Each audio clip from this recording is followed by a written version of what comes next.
It's time for the Super Bowl. So me and Jimmy's going to go ahead and preview the 3 things these teams need to do to win. All that coming up here in Unos Momentos. Trace.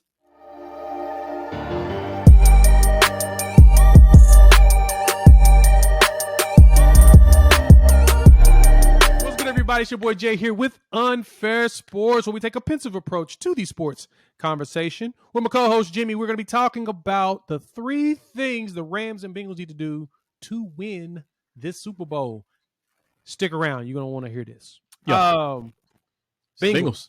Well, we got 3 keys to victory. 3 keys to victory for the Bengals. Number 1, lean in on the run.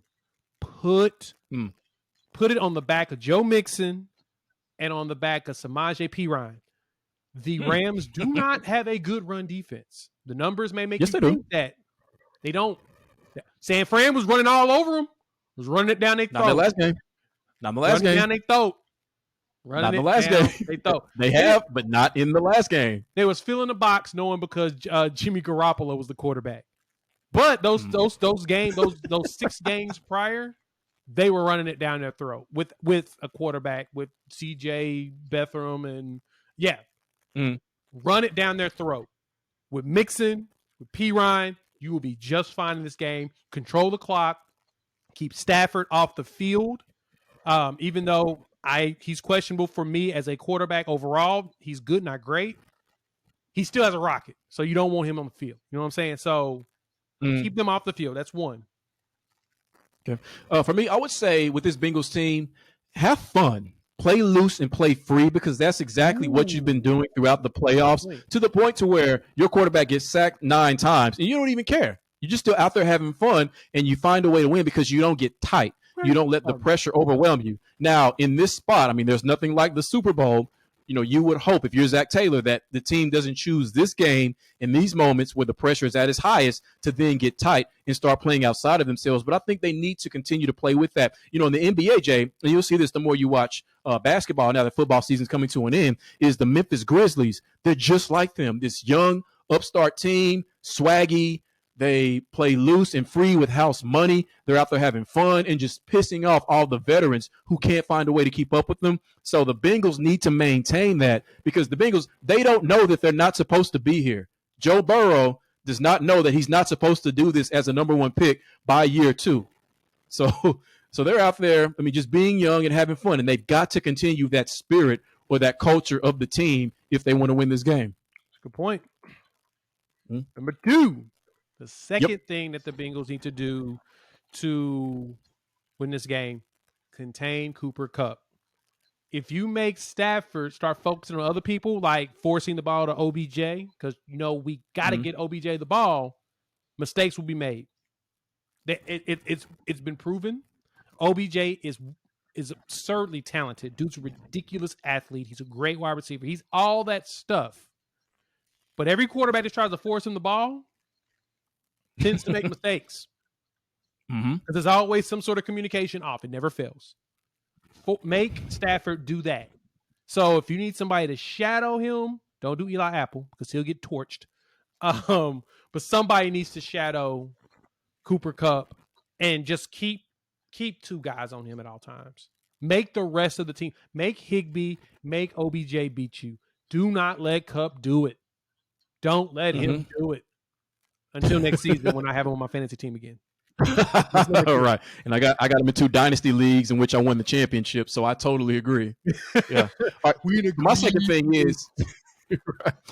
thing is attack and challenge those Ram cornerbacks, because I don't think the Ram cornerbacks have really been challenged that much in the playoffs, because round 1, you had the Cardinals, and D-Hop, I don't even think he played. He didn't even play in that game, did he? Nope. They really weren't a threat. I mean, they were all after Kyler Murray because they had no threats on the outside to worry about. Then you come up against Tampa and the GOAT, Chris Godwin, who may be their best receiver or is 1B to Mike Evans' 1A. He was hurt. And then Antonio Brown, the havoc he wreaked in the playoffs last year because of his issues, he's not there. So they really didn't get challenged there the way they would have had they been healthy. And then with the Niners, their best wide receivers are running back. So, of course, they didn't get challenged. And he didn't want to throw the ball to George Kittle enough. Like, yeah, how So do you that have was not Kittle a on your challenge. team and you don't throw him the ball a lot? Exactly. He should be putting up Kelsey numbers, but that's Kyle Shanahan and Garoppolo. I don't want to get into that, but challenge those Ram cornerbacks, and they've got the wide receivers to do it. Jamar Chase, he doesn't give up. He goes out there and plays. Tyler Boyd, he's kind of a veteran. He's been on this team the longest. T. Higgins, somehow he's not fast, but he's always open. He always catches the ball. So they got the receivers to do it. And if they get their tight end back, who hurt his knee in that KC game, CJ Uzoma, that's somebody else to worry about. And we know Mixon can catch passes out of the backfield. Challenge those corners. I agree. That's actually really, really good. That's really good. All right. So the third thing for me is getting pressure on Stafford. He will turn the ball over, guys.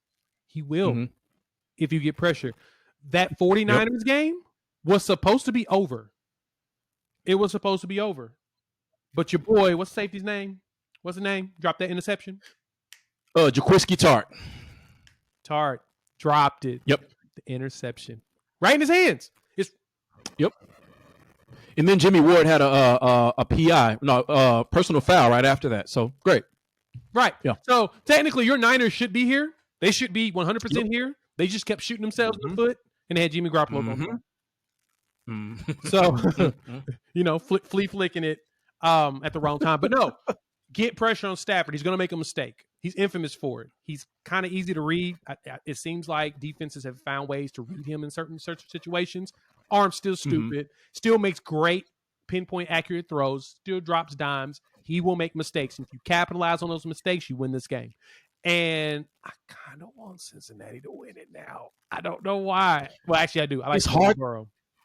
It's really hard to root against them. I mean, this really team, they're so much fun, and we love it because teams like this don't come along very often that are actually successful or this successful. I can't think of a young upstart team like this that has played their way into the Super Bowl. I'd have to think about it. I mean, maybe that Kansas City team was a little like this when you had, year 2 starter Mahomes, but I'd have to think about it to really see if there was a team like that. But it's interesting. So your number 2 point was you were talking about the Rams wide receivers or Cooper Kupp. I talked about the cornerbacks. Your last point, you're talking about the Rams offensive line, but I want to talk about the Rams defensive line. For Cincinnati to win this game, we know this. Because every defensive coordinator, every defense that comes up against the Rams, their game plan first starts with figuring out how to neutralize Aaron Donald. So we know that's just standard. That's already there. Go away from him. But but you cannot let those other defensive linemen wreak havoc in your backfield and get to Joe Burrow like you let the Titans do. Because if you gave up 9 sacks to the Titans, but Ryan Tannehill had other plans, they couldn't win that game. If they give up, I would say I would set the over-under at 4.5. If they give up more than 4.5 sacks, they're not going to win this game. So you cannot let Von Miller beat you. You cannot let Ashawn Robinson beat you. You cannot let them eat all game long, even though you're neutralizing Aaron Donald. So they've got to contain those guys. This offensive line has got to play the best game of their careers.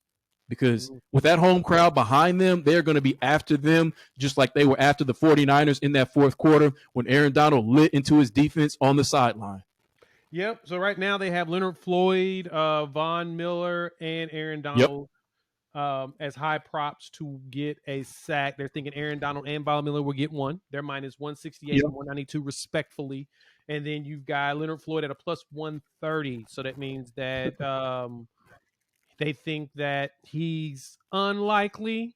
And then Trey Hendrickson, which is funny. I know the only person I know on that Cincinnati defense is Eli Apple. I have no clue who else is on that team. And that's only because I've been watching him he's been flaming and being flamed by Saints fans over the last few days. And Giants fans. Yeah, well, because I've used the Bengals in Madden, I do know they have a few other guys on defense like DJ Reader. He's a defensive tackle. He's like an 85 in Madden. He's good.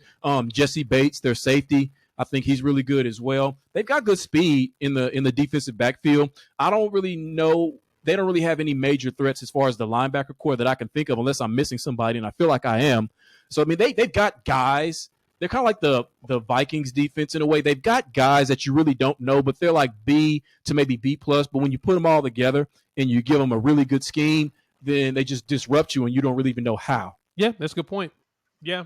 Yeah, and I like teams that have those unknowns that go out there and do it. So it kind of makes it hard to who to focus on. I mean, of course, the Rams know who to focus on, but at the same time, if you got enough people contributing, makes things tough. So, okay. That is going to ask the preview on what they need to do to win the Super Bowl. Listen to us, us random folks on the interwebs. We're trying to tell you how to make that happen. So.